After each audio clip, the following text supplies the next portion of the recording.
Sot në shoqërinë tonë, braktisja karakterizohet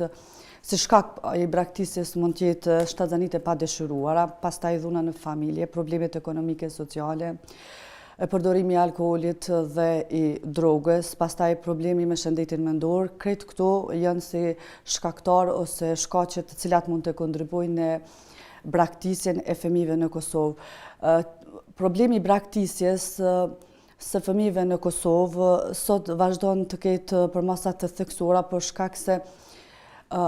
institucionet nuk kanë arritur të krijojnë kushte dhe politika sociale të mirëfillta, të cilat do të kontribuonin sa më shumë në mirëqenien e qytetarëve dhe jetën sa më të mirë të individëve në shoqëri. Mungesa e politikave sociale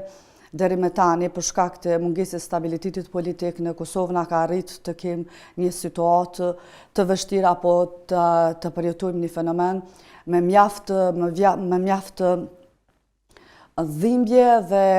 me mjaft përkushtim për të parë se cilat janë arsyet dhe shkaqet e braktisjes së një fëmiu. Për shembull, rasti i fundit që ndodhi sot në Ferizaj, ku nëna ka lindur fëmijën, siç u publikua në përmendja online dhe hedh në kushin e mbeturinave në banjo, është një akt shumë i rëndë, shumë shokues për shoqërinë dhe është shumë e rëndësishme të trajtohen nga institucionet shkaqet e braktisjes, mënyra dhe procedurat të cilat kanë çuar deri te ai akt i krims që ka ndodhur sot në Ferizaj.